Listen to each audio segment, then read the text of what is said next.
So in this video we are going to learn about that how you can on or developer mode in Oculus Quest 3.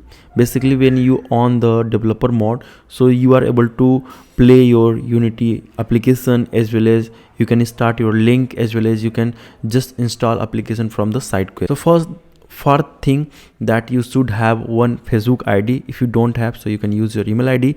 So firstly, if you are just trying to access first time, so first you have to sign up, and in my case I have already my Facebook account, so I just log in with my Facebook ID, and here you can see this is my profile. So whenever I go in the my apps, so you get all the details. So basically this thing is for developer. So let's go on the setup two-factor authentication by phone number. So just click on the setup, and here is two-factor authentication, so just click here.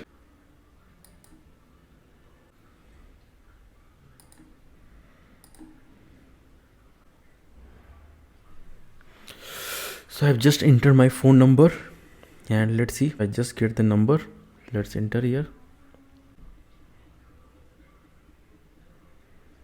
So now it is done. Whenever you try to on your developer mode in your Quest 3, so first thing you have to verify your phone number, as well as you have to create your organization. So let me create organization. So this is I'm giving nested mango. Okay, so it is unique name, and just submit it. So we have to just agree thing and submit. Cool.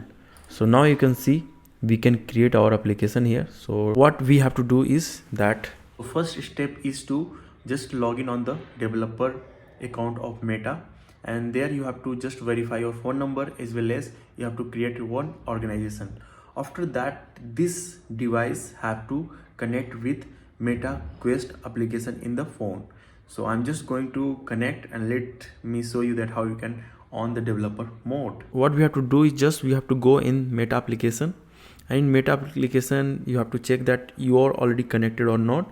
So in my case I have already connected. If you are not, so just you have to connect on your device. Basically you have to click here to just connect a new device, and after that you have to just follow the instruction. Okay, so now I am connected with my device. So basically what you have to do is just you have to click on the Meta Quest 3, and here you can click here, and after that here is the headset setting. So just click on here, and here you will see developer mode. So click here, and here you can see if I have just verify my phone number, as well as I have created my organization, so it will show, otherwise it will not show. So just do the turn on things, and now my headset have on the developer mode.